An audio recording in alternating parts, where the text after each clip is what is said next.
तो इस वक्त देश के प्रधानमंत्री मोदी आज डॉक्टर डेज के मौके पे संबोधित कर रहे हैं डॉक्टरों को। सीधा लिए चलते हैं आपको वहां।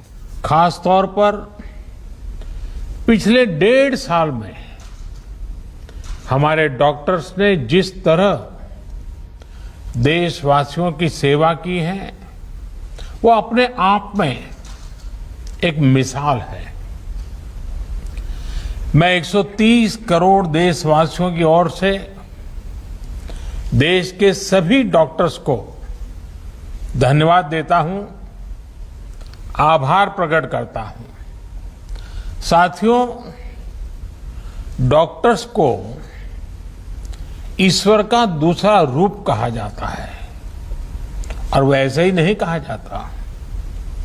कितने ही लोग ऐसे होंगे जिनका जीवन किसी संकट में पड़ा होगा, किसी बीमारी या दुर्घटना का शिकार हुआ होगा, या फिर कई बार हमें ऐसा लगने लगता है कि क्या हम किसी हमारे अपने को खो देंगे। लेकिन हमारे डॉक्टर्स ऐसे मौकों पर किसी देवदूत की तरह जीवन की दिशा बदल देते हैं, हमें एक नया जीवन दे देते हैं। साथियों, आज जब देश कोरोना से इतनी बड़ी जंग लड़ रहा है तो डॉक्टर्स ने दिन रात मेहनत करके लाखों लोगों का जीवन बचाया है। ये पुण्य कार्य करते हुए देश के कई डॉक्टर्स ने अपना जीवन भी न्यौछावर कर दिया। मैं जीवन आहूत करने वाले इन सभी डॉक्टर्स को अपनी विनम्र श्रद्धांजलि अर्पित करता हूं और परिवार के प्रति अपनी संवेदना व्यक्त करता हूं। साथियों, कोरोना से लड़ाई में जितनी चुनौतियां आई, हमारे वैज्ञानिकों, डॉक्टर्स ने उतने ही समाधान तलाशे, प्रभावी दवाइयां बनाई। आज हमारे डॉक्टर्स ही कोरोना के प्रोटोकॉल्स बना रहे हैं, उन्हें लागू करवाने में मदद कर रहे हैं। ये वायरस नया है, इसमें नए नए म्यूटेशंस भी हो रहे हैं, लेकिन हमारे डॉक्टर्स की नॉलेज, उनके एक्सपीरियंस, उनके अनुभव वायरस के इन खतरों और चैलेंजेस का मिलकर मुकाबला कर रहे हैं। इतने दशकों में जिस तरह का मेडिकल इंफ्रास्ट्रक्चर देश में तैयार हुआ था, उसकी सीमाएं आप भली भांति जानते हैं। पहले के समय में मेडिकल इंफ्रास्ट्रक्चर को किस तरह नजरअंदाज किया गया था, इससे भी आप परिचित हैं। हमारे देश में जनसंख्या का दबाव इस चुनौती को और कठिन बना देता है। बावजूद इसके कोरोना के दौरान अगर हम प्रति लाख जनसंख्या में संक्रमण को देखें, मृत्यु दर को देखें, तो भारत की स्थिति बड़े बड़े विकसित और समृद्ध देशों की तुलना में कहीं संभली हुई रही है।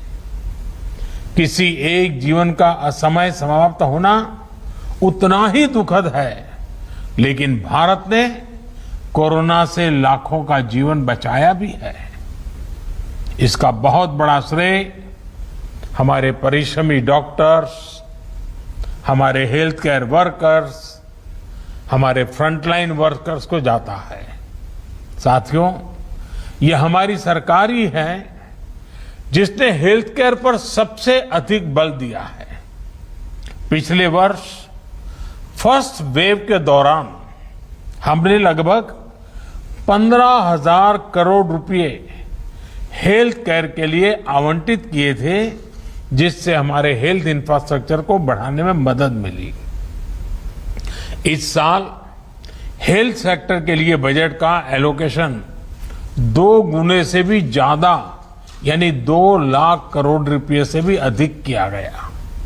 अब हम ऐसे क्षेत्रों में हेल्थ इंफ्रास्ट्रक्चर को मजबूत करने के लिए 50,000 करोड़ रुपए की एक क्रेडिट गारंटी स्कीम लेकर आए हैं, जहां स्वास्थ्य सुविधाओं की कमी है।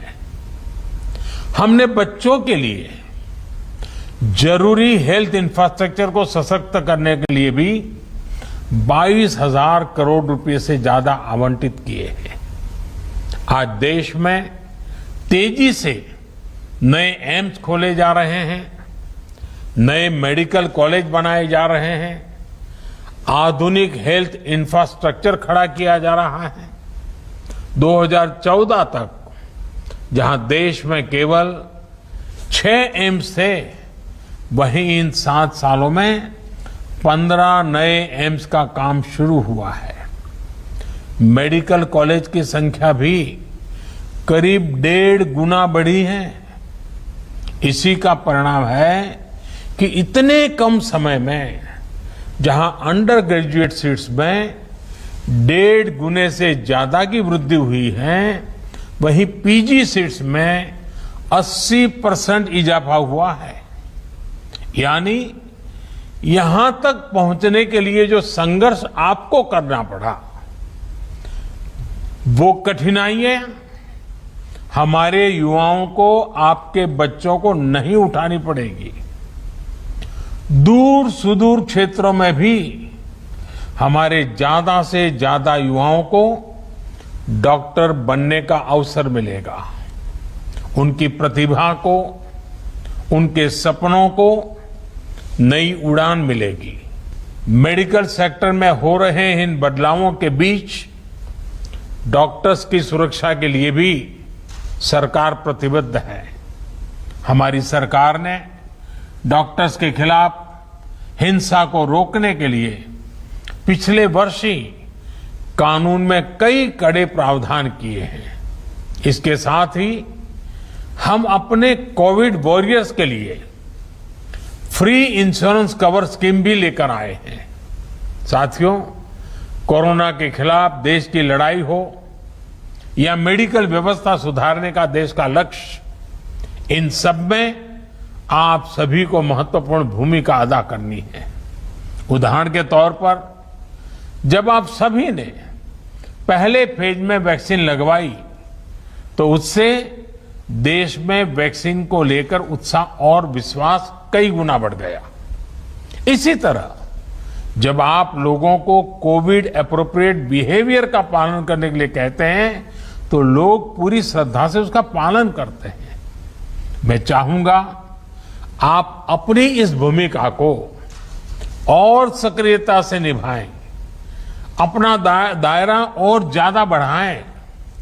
साथियों, इन दिनों एक और अच्छी चीज हमने देखी है कि मेडिकल फ्रेटर्निटी के लोग योग के बारे में जागरूकता फैलाने के लिए बहुत आगे आए हैं।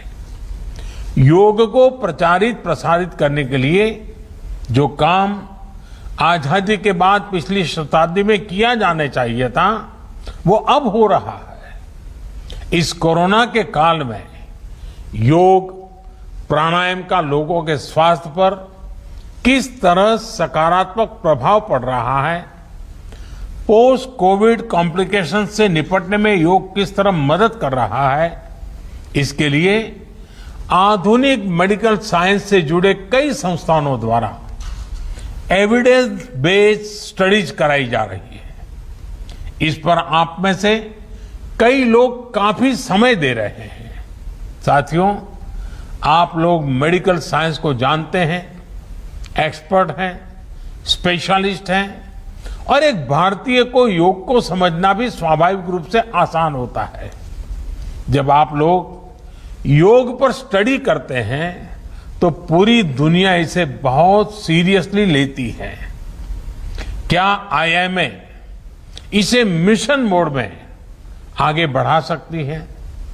योग पर एविडेंस बेस्ड स्टडीज को साइंटिफिक तरीके से आगे ले जा सकती है? एक प्रयास ये भी हो सकता है कि योग पर स्टडीज को इंटरनेशनल जर्नल्स में पब्लिश किया जाए, उसे प्रचारित किया जाए।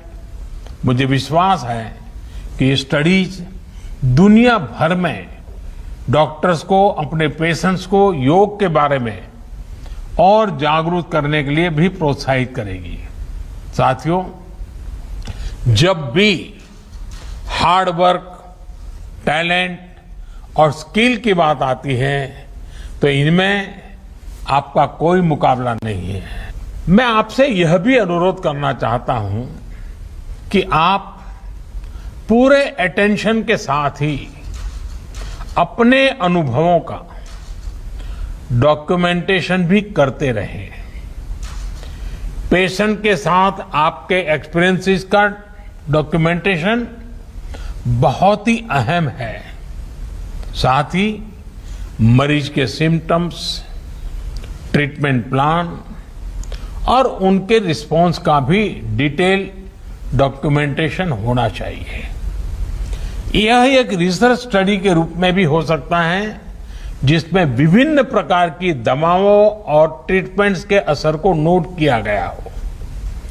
जितनी बड़ी संख्या में आप मरीजों की सेवा और देखभाल कर रहे हैं, उसके हिसाब से आप पहले से ही दुनिया में सबसे आगे हैं।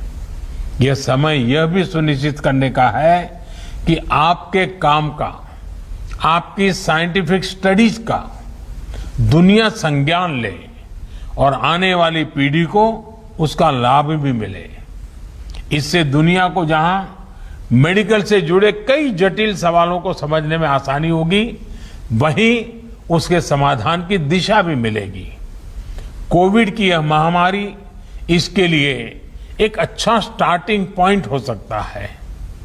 वैक्सीन किस प्रकार से हमारी मदद कर रही है, किस प्रकार से अर्ली डायग्नोसिस का लाभ मिल रहा है और एक पर्टिकुलर ट्रीटमेंट किस प्रकार से हमारी सहायता कर रहा है, क्या हम इसको लेकर ज्यादा से ज्यादा स्टडीज कर सकते हैं। पिछली शताब्दी में जब महामारी आई थी, आज उसका डॉक्यूमेंटेशन बहुत उपलब्ध नहीं है। आज हमारे पास टेक्नोलॉजी भी है और हम अगर कोविड से कैसे मुकाबला किया गया है, इसके प्रैक्टिकल अनुभवों का डॉक्यूमेंटेशन करते हैं, तो वो भविष्य में पूरी मानवता के लिए बेहद मददगार साबित होगा। आपका ये अनुभव देश के मेडिकल रिसर्च को एक नई गति भी देगा। अंत में मैं यही कहूंगा कि आपकी सेवा, आपका श्रम सर्वे भवन्तु सुखिनः के हमारे संकल्प को अवश्य सिद्ध करेगा।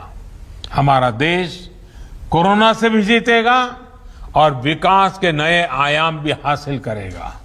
इन्हीं शुभकामनाओं के साथ आपको बहुत बहुत धन्यवाद।